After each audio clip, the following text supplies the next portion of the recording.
My coworker Vivienne pulled me aside in the break room and whispered, "I think you should know what people are saying about you." I was confused. "What do you mean?" She looked around nervously and said, "They're saying you're having some kind of breakdown, that you're unstable." I felt my stomach drop. When I found out who was spreading these rumors and why, I realized I had something that could destroy her career. And honestly, she deserved every bit of what was coming. This is the story of how workplace friendship turned into psychological warfare and how one screenshot changed everything.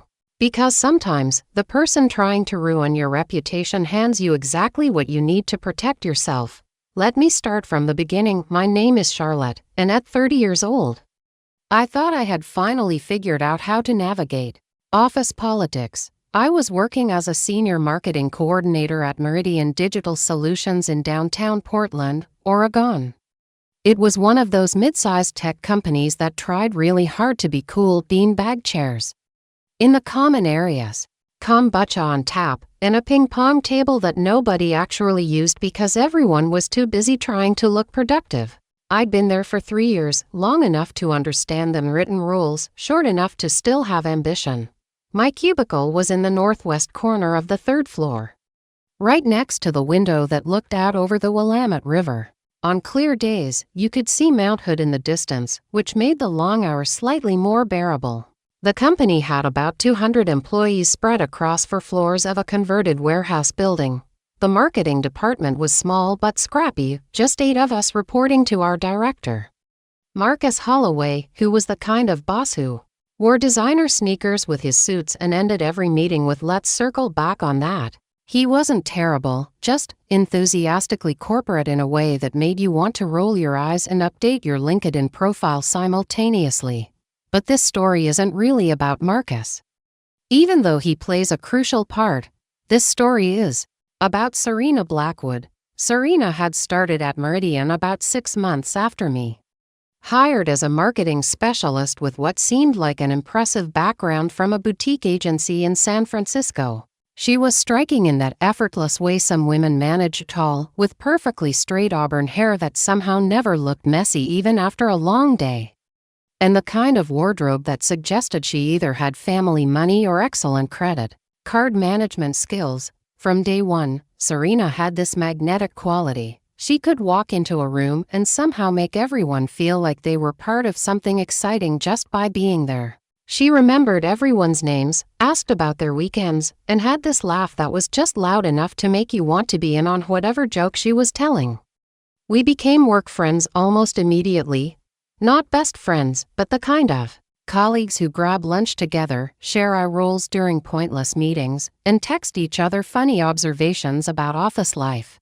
She had good instincts about people and wasn't afraid to speak up in meetings, which I respected. In an industry full of people who loved to hear themselves talk, Serena actually had things worth saying. For 2.5 years, our friendship was exactly what you'd want from a workplace relationship. Professional but warm, supportive but not overly personal. We'd collaborate on projects, celebrate each other's wins, and commiserate over the inevitable frustrations that come with working in corporate America.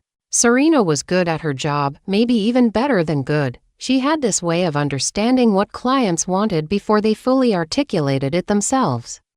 And her presentation skills were honestly intimidating. More than once, I watched her turn a mediocre campaign idea into something that made the whole room lean forward with interest. But there were moments, small ones, where something felt slightly off. Like the time our colleague Emma got promoted to senior specialist, and Serena's congratulations felt just a beat too rehearsed. Or when I mentioned getting positive feedback from a client, and she'd respond with something like, "Oh, that's great. Though I think they're pretty easy to please, right?" Always delivered with a smile, always plausibly innocent, but leaving you with a vague sense that maybe your accomplishment wasn't as impressive as you'd thought. I told myself I was being oversensitive. Office dynamics are complicated, and everyone has their insecurities. Serena was ambitious, sure, but so was I, so was everyone, really. That's just how it works when you're trying to build a career. The first real crack in our friendship happened about 8 months ago, during the Pinnacle Industries pitch. It was a huge potential client, a renewable energy company looking to rebrand their entire digital presence, the kind of account that could make or break quarterly numbers and definitely the kind that could fast-track someone's career. Marcus had assigned the project to both of us, along with David Chen from the creative team. It was supposed to be collaborative, with each of us bringing our strengths to create the best possible presentation. I was handling market research and competitive analysis, Serena was developing the strategic framework, and David was working on the visual concepts. I spent weeks on that research, stayed late, came in early, even worked through a weekend to make sure we had every angle covered. I found insights about their target demographic that completely shifted how we should approach the messaging, and I was excited to share them with the team. The day before our internal review, Serena asked if she could look over my research just to make sure everything aligned with the strategic direction. I said of course, we were supposed to be collaborating, after all. I sent her everything, including some preliminary recommendations I'd been developing. The next morning, in the conference room with Marcus and 2 other department heads, Serena presented what was essentially my entire research foundation as part of her strategic framework. Not stolen, exactly, she credited the team's research, but presented in a way that made it sound like she'd been the driving force behind the insights. When it was my turn to present, half of what I'd planned to say had already been covered. I tried to build on what she'd shared, to add depth and context, but it felt redundant, like I was just echoing points that had already been made more elegantly. We got the account. The presentation was a huge success, and Marcus was thrilled. In the celebration afterward, Serena made a point of thanking me for my support on the research, which somehow made it worse. Support. Like I'd been her assistant instead of her equal partner. I told myself it was a misunderstanding. Maybe she hadn't realized how much of my work she'd incorporated into her presentation. Maybe I was being territorial about ideas that were supposed to be collaborative anyway. Maybe this was just how team projects worked, and I needed to be better at advocating for my contributions. But something had shifted. I started paying closer attention to how Serena operated. And once you start looking, you see patterns, like how she had a way of positioning herself as the voice of reason during team discussions. If someone suggested an idea she didn't love, she wouldn't argue against it directly. Instead, she'd say something like, "That's interesting, but I'm wondering if the client would find it too risky," or "I love the creativity, but are we sure it aligns with their brand values?" Always framed as concern for the project's success. Never as personal disagreement, or how she'd somehow end up being the one to deliver good news to clients, while the rest of us handled the routine check-ins and problem-solving calls. Not through any official arrangement, just through a series of small suggestions and schedule adjustments that seemed logical in the moment. Or how she had this talent for making other people's mistakes feel like teaching moments. "Oh, I think there might be a small error in this timeline, let me help you fix it." Delivered with such enthusiasm that you'd almost thank her for finding your screw-up. Individually, none of these things were damning. Serena was ambitious, strategic, and good at managing up. In a lot of ways, those were qualities worth admiring. But collectively, they painted a picture of someone who was very, very good at making sure she came out on top, regardless of who else was in the room. Still, our friendship continued. We'd still grab coffee, still chat about weekend plans, still present a united front when Marcus announced yet another synergy initiative or optimization workshop. Because that's the thing about workplace relationships, they exist in this weird space where professional necessity and personal connection overlap in ways that aren't always clear. And honestly, I liked Serena, even with my growing awareness of her competitive edge. She was smart and funny and the kind of person who made ordinary workdays feel more interesting. I respected her skills, even if I was becoming more careful about how much I shared about my own projects. But then came the morning that changed everything. It was a Tuesday in early March. One of those gray Portland days where the rain isn't quite rain but isn't quite mist either. I'd arrived at the office around 8:15, early enough to. My coworker Vivienne pulled me aside in the break room and whispered, "I think you should know what people are saying about you." I was confused. "What do you mean?" She looked around nervously and said, "They're saying you're having some kind of breakdown. That you're..." Vivienne was one of those people who somehow managed to be both incredibly talented and genuinely nice, which shouldn't be rare but definitely felt like it in our industry. She'd been at Meridian for about 5 years, long enough to understand all the unspoken dynamics, but not so long that she'd become cynical about them. "Hey, Charlotte," she said quietly, glancing around to make sure no one else was listening. "Do you have a few minutes? I think there's something you should know." There's a particular tone people use when they're about to tell you something you don't want to hear but need to know anyway. Vivienne had that tone. "Of course," I said, following her toward the break room on the far side of the floor. It was still early enough that the space was empty except for the coffee machine's quiet humming and the distant sound of traffic from the street below. Vivienne closed the door behind us, which immediately made my stomach tighten. Nothing good ever happened in closed-door break room conversations. "I'm not sure how to say this," she began, fidgeting with the sleeves of her cardigan, "and I might be overstepping, but I think you should know what people are saying about you." "What do you mean?" I asked, though I was already dreading the answer. "There are rumors going around," she said carefully, "about you having some kind of breakdown, that you're struggling with the workload, that you've been making mistakes, that you're..." She paused, looking genuinely uncomfortable. "That you're unstable." The word hit like a physical blow. Unstable. In a professional context, there's almost no worse label. It doesn't just question your competence, it questions your fundamental reliability as a human being.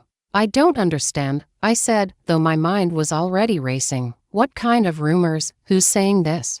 "I don't know exactly where it started," Vivienne said, "but it's been circulating for the past few weeks. Someone mentioned that you've seemed stressed lately. That maybe the pressure is getting to you. And then yesterday, I heard 2 people from the sales team talking about how you flipped out during the Henderson client call last month." I knew exactly what call she was referring to. Henderson Industries was a difficult client with unrealistic expectations and a tendency to change requirements mid-project. During our last meeting, their marketing director had suggested we scrap 3 weeks of work and start over with a completely different approach for the same deadline and budget. I'd pushed back professionally but firmly, explaining why their timeline wasn't feasible and offering alternative solutions. It wasn't flipping out, it was doing my job. "That's not what happened," I said, hearing the defensive edge in my own voice. "I was advocating for the project's success. Their requests weren't realistic." "I know," Vivienne said quickly. "That's why I wanted to talk to you. Because the version that's going around doesn't sound like the Charlotte I know. But people are talking. And I thought you should be aware." My mind was spinning. In the 3 years I'd been at Meridian, I'd never had a negative performance review. My project completion rate was consistently high, my client feedback was positive, and I'd received 2 promotions. The idea that people saw me as unstable felt like stepping into an alternate reality where up was down and black was white. "Do you know who's spreading this?" I asked, though part of me already suspected the answer. Vivienne hesitated. "I don't want to point fingers without being sure," but another pause. "A lot of the conversations I've overheard seem to start with Serena." And there it was, the moment when all those small, nagging doubts crystallized into something much larger and more dangerous. "Serena," I repeated, trying to keep my voice neutral. "Like I said, I can't be certain," Vivienne said quickly, "but she's mentioned being worried about you. About whether you're handling everything okay. And she's talked about some of your recent projects in ways that, well, let's just say they didn't sound like the kind of things a friend would say." I felt something cold settle in my chest. Because I knew Serena well enough to understand exactly how this would work. She wouldn't have said anything directly malicious. Instead, she would have expressed concern, worried observations about my stress levels, gentle suggestions that maybe I was taking on too much. All delivered with the kind of caring tone that made people feel like they were part of an important conversation about helping a struggling colleague. "Thank you for telling me," I said, surprised by how steady my voice sounded. "I really appreciate it. I hope I did the right thing," Vivienne said. If someone was saying things about me, I'd want to know. After she left, I sat alone in the break room for several minutes, staring out the window at the gray Portland morning and trying to process what I'd just learned.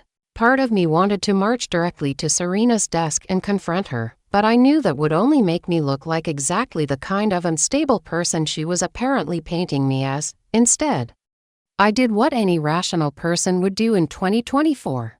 I started paying very close attention to my phone. Before I dive into what happened next, you need to understand how things worked at Meridian Digital Solutions. Because context matters when your world is about to implode. Our marketing department operated like a small family business nested inside a larger corporate structure. We had our own rhythms, our own inside jokes, and our own complicated web of relationships that had developed over years of shared deadlines, successful campaigns, and the occasional spectacular failure that bonded you to your colleagues in ways that normal friendships never could. Marcus Holloway, our director, was the kind of manager who genuinely believed that work should be fun.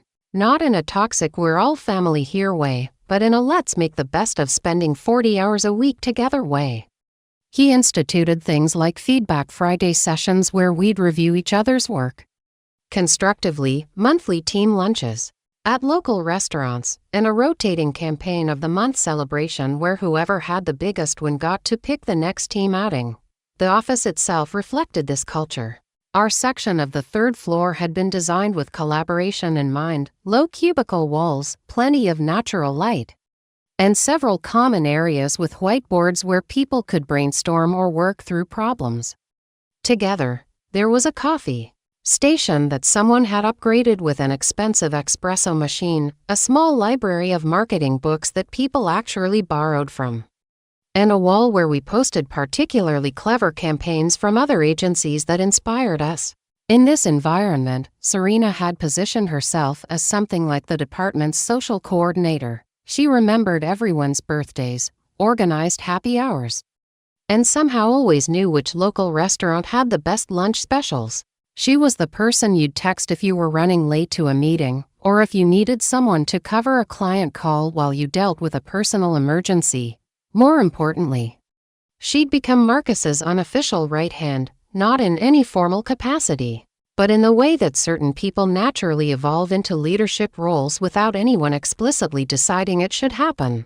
Marcus would bounce ideas off her during their frequent coffee walks around the building. She'd often be the one to follow up on action items from team meetings. When new hires started, Serena would inevitably end up being their informal mentor, showing them how things really worked as opposed to what the employee handbook said. This positioning was brilliant, actually. It meant that when Serena expressed concern about someone, it carried weight. She wasn't just another colleague sharing gossip. She was someone whose judgment Marcus trusted, whose observations about team dynamics he valued. I understood all of this intellectually, but it took Vivienne's warning for me to see how strategically Serena had been building her influence. Looking back, I could trace the pattern, how she'd gradually become the person Marcus consulted about project assignments, how her opinions about other team members' performance somehow found their way into casual conversations that influenced important decisions, how she'd managed to position herself as indispensable while making it look effortless. The thing about workplace reputations is that they're incredibly fragile and almost impossible to rebuild once they're damaged. In a collaborative environment like ours, trust was everything. If people started to believe you were unreliable, unstable, or difficult to work with, it didn't matter how good your actual work was, you'd find yourself excluded from important projects, passed over for opportunities, and slowly marginalized, until you either quit or were quietly managed out. Serena understood this better than anyone. The day after my conversation with Vivienne, I started watching the small interactions that I'd previously ignored. The way conversations would pose slightly when I joined a group by the coffee machine, how people would glance at each other when I spoke up in meetings, as if they were evaluating my words for signs of instability. The subtle shift in tone. When colleagues asked how I was doing, less casual interest, more careful concern. It was like discovering that everyone around you had been speaking a language you didn't understand, and you were just now realizing you'd been missing half of every conversation. But the most painful part was watching Serena herself, because she didn't act like someone who was orchestrating a campaign against me. If anything, she seemed more attentive than usual. She'd stop by my desk to check how I was handling my current projects. She'd include me in lunch plans with extra enthusiasm. She'd make a point of praising my work in front of other people, but always with a slight note of surprise, as if my competence was something worth celebrating rather than expecting. Charlotte did such a great job on the Morrison proposal. She'd say during team meetings, I know she's been feeling a lot of pressure lately, so it's wonderful to see her really nailing it. Feeling pressure, such a small phrase, but it planted a seed. It suggested that pressure was something I struggled with, something that affected my performance, something that other people should be monitoring. I started keeping a record of these interactions, not because I had any plan for what to do with the information, but because I needed to convince myself I wasn't paranoid. I'd jot down notes in a small notebook, dates, times, exact quotes when I could remember them. It felt simultaneously crucial and ridiculous.